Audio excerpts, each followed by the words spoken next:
ਸਾਡੇ YouTube channel ਸਮਾਈਲਾ tutorials ਵਿੱਚ ਤੁਹਾਡਾ ਸਵਾਗਤ ਹੈ। ਮੈਂ ਬ੍ਰਿਜਰਾਜ ਕੰਪਿਊਟਰ ਟੀਚਰ।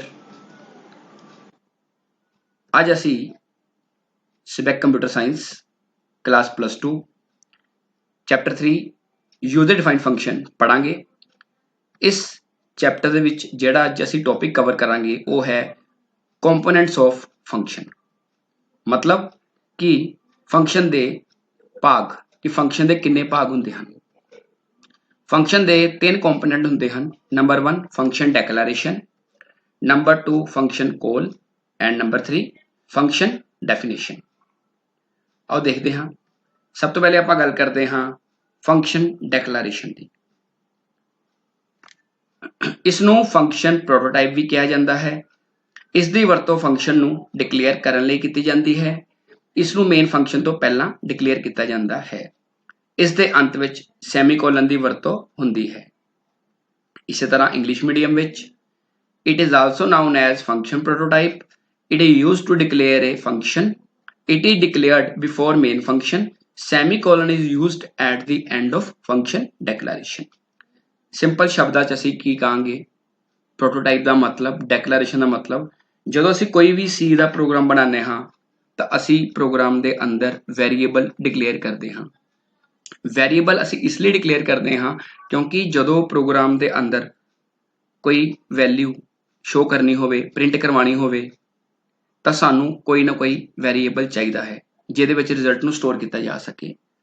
तो रिजल्ट तां ही स्टोर करांगे जे कोई वेरीएबल डिक्लेयर किया होएगा। उसी तरह जे असी कोई यूजर डिफाइंड फंक्शन बनाना है तो सानू फंक्शन डिक्लेयर करना जरूरी है। तो जिहड़ा फंक्शन डिक्लेरेशन है यह मेन तो पहले डिक्लेयर करना पेगा, मतलब हैडर फाइलों तो बाद ते वॉइड मेन फंक्शन तो पहला। जेकर असी फंक्शन डिक्लेयर नहीं करते तो की होएगा, एरर आ जाएगा।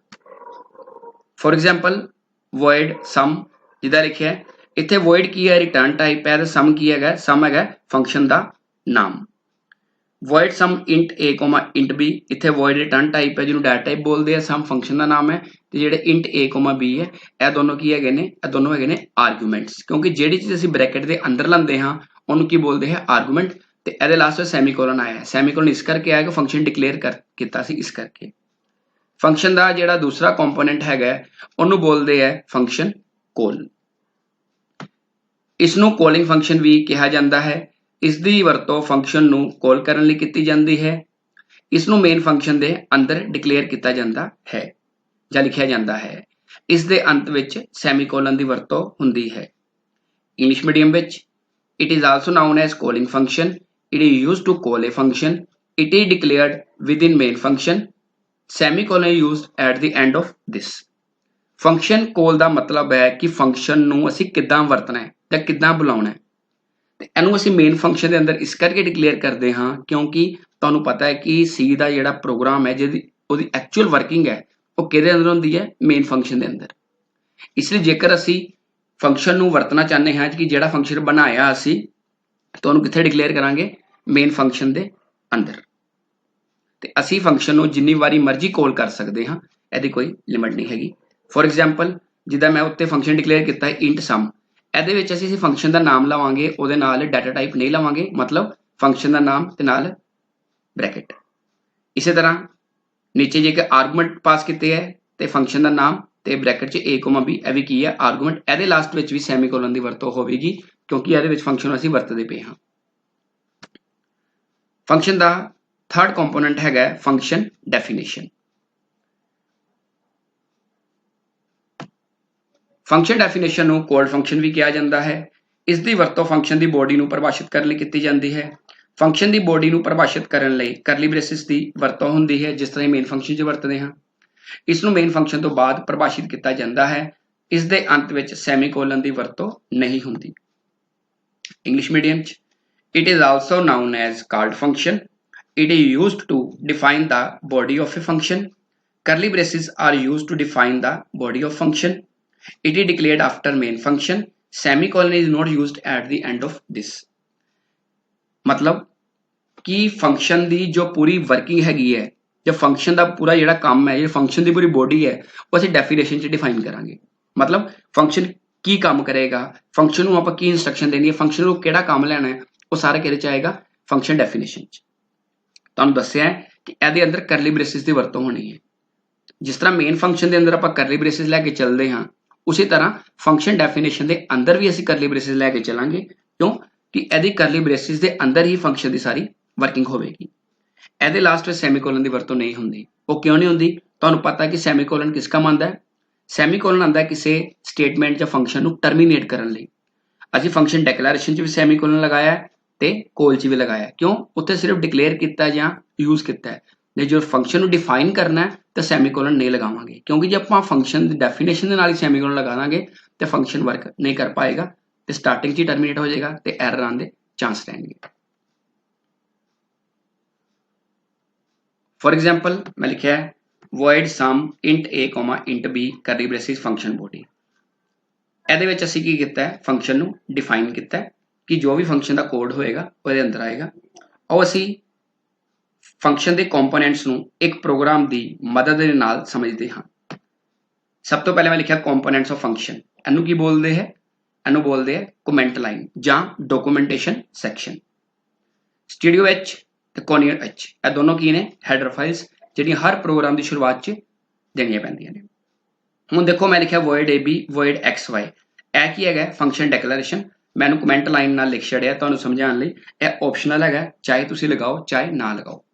ਇਹਦਾ ਮਤਲਬ ਹੈ ਕਿ ਮੈਂ ਦੋ ਫੰਕਸ਼ਨ ਡਿਕਲੇਅਰ ਕੀਤੇ ਨੇ, ਇੱਕ ਦਾ ਨਾਮ ਰੱਖਿਆ ab, ਇੱਕ ਦਾ ਰੱਖਿਆ xy। ਇਹ ਦੋਨੋਂ ਯੂਜ਼ਰ ਡਿਫਾਈਨਡ ਫੰਕਸ਼ਨ ਮੈਂ ਡਿਕਲੇਅਰ ਕੀਤੇ ਨੇ।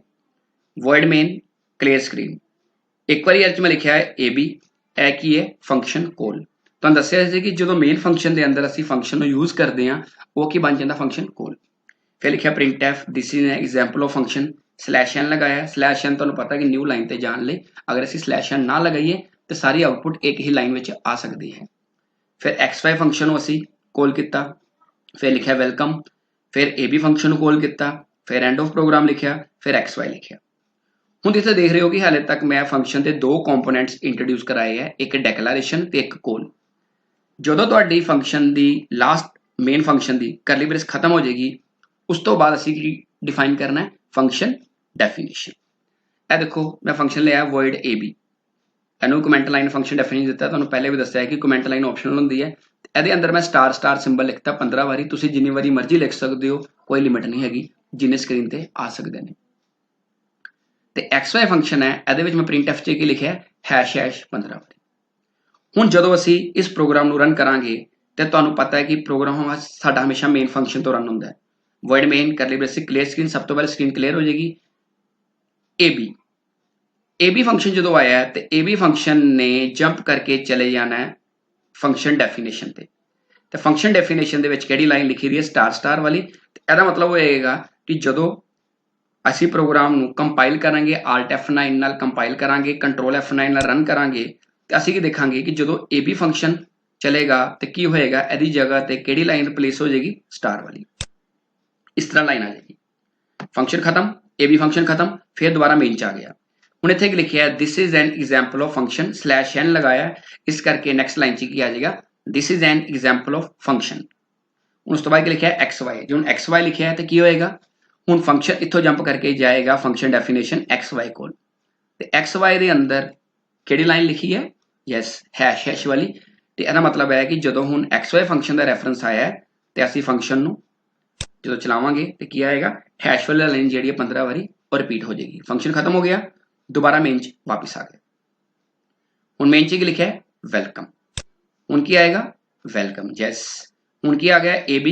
ਦੁਬਾਰਾ ਫੰਕਸ਼ਨ ਜਿਹੜਾ ab ਹੈ ਡੈਫੀਨੇਸ਼ਨ ਕੋਲ ਜਾਏਗਾ ਤੇ ਕਿਹੜੀ ਫੰਕਸ਼ਨ ਵੈਲਿਊ ਬੁਲਾ ਰਿਹਾ? ਹੁਣ ** ਵਾਲੀ। ਤੇ ਇਹਦਾ ਮਤਲਬ ਹੈ ਹੁਣ ab ਦੀ ਜਗ੍ਹਾ ਤੇ ਫਿਰ ਕੀ ਆ ਜਾਏਗਾ? **। ਹੁਣ ab ਖਤਮ ਹੋ ਗਿਆ, ਦੁਬਾਰਾ ਮੇਨ 'ਚ ਵਾਪਿਸ ਆਇਆ ਤੇ ਹੁਣ ਕੀ ਲਿਖਿਆ? End of program. ਹੁਣ ਕਿਹੜੀ ਲਾਈਨ ਆਏਗੀ? End of programme.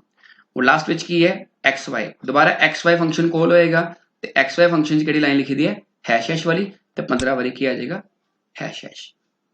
ਫੰਕਸ਼ਨ ਕੀ ਕਰਦਾ ਹੈ? ਸਾਡੀ ਸਮੱਸਿਆ ਨੂੰ ਡੁਪਲੀਕੇਸੀ ਨੂੰ ਖਤਮ ਕਰਦਾ ਹੈ। ਦੇਖੋ ਸਟਾਰ ਮੈਂ ਇੱਕ ਵਾਰੀ ਲਿਖਿਆ ਇੱਥੇ, ਲੇਕਿਨ ਆਇਆ ਕਿੰਨੀ ਵਾਰੀ ਹੈ? 2 ਵਾਰੀ, ਕਿਉਂਕਿ ਫੰਕਸ਼ਨ 2 ਵਾਰੀ ਕਾਲ ਕੀਤਾ ਹੈ। ਤੇ # ਵੀ ਇੱਕ ਵਾਰੀ ਲਿਖਿਆ ਹੈ, ਕਿੰਨੀ ਵਾਰੀ ਆਇਆ? 2 ਵਾਰੀ। ਤੇ ਸਿੰਪਲ ਅਰਥਾਂ 'ਚ ਕਹਿ ਸਕਦੇ ਹਾਂ ਕਿ ਜੇਕਰ ਸਾਨੂੰ ਕਿਸੇ ਚੀਜ਼ ਨੂੰ ਬਾਰ-ਬਾਰ ਰਿਪੀਟ ਕਰਨਾ ਹੋਵੇ ਜਾਂ ਪ੍ਰੋਗਰਾਮ ਦੀ ਲੈਂਥ ਘਟਾਉਣੀ ਹੋਵੇ, ਅਸੀਂ ਕੀ ਯੂਜ਼ ਕਰਦੇ ਹਾਂ? ਫੰਕਸ਼ਨ। ਤੇ ਲਾਸਟ ਗੈਟ ch ਤੇ ਕਲੋਜ਼ਿੰਗ ਬ੍ਰੇਸ ਫੰਕਸ਼ਨ ਦਾ ਇਹਦੇ ਨਾਲ ਕੀ ਹੋ ਜਾਏਗਾ? ਫੰਕਸ਼ਨ ਦਾ ਅੰਤ ਹੋ ਜਾਏਗਾ। ਜੇਕਰ ਤੁਹਾਡੀ ਕੋਈ ਕੁਐਰੀ, ਕੁਐਸਚਨ ਜਾਂ ਸੁਜੈਸ਼ਨ ਹੈ ਤਾਂ ਕਮੈਂਟ ਸੈਕਸ਼ਨ ਵਿੱਚ ਜ਼ਰੂਰ ਦੱਸਣਾ। ਅਤੇ ਜੇਕਰ ਤੁਸੀਂ ਅਜੇ ਤੱਕ ਮੇਰੇ ਇਸ YouTube ਚੈਨਲ ਨੂੰ ਲਾਈਕ ਅਤੇ ਸਬਸਕ੍ਰਾਈਬ ਨਹੀਂ ਕੀਤਾ ਹੈ ਤਾਂ ਕਿਰਪਾ ਕਰਕੇ ਇਸ ਨੂੰ ਲਾਈਕ ਅਤੇ ਸਬਸਕ੍ਰਾਈਬ ਜ਼ਰੂਰ ਕਰੋ ਅਤੇ ਬੈਲ ਆਈਕਨ ਨੂੰ ਪ੍ਰੈਸ ਕਰਨਾ ਨਾ ਭੁੱਲੋ ਤਾਂ ਜੋ ਤੁਹਾਨੂੰ ਮੇਰੀਆਂ ਨਵੀਆਂ ਵੀਡੀਓਜ਼ ਦੀ ਨੋਟੀਫਿਕੇਸ਼ਨ ਮਿਲਦੀ ਰਹੇ। ਧੰਨਵਾਦ।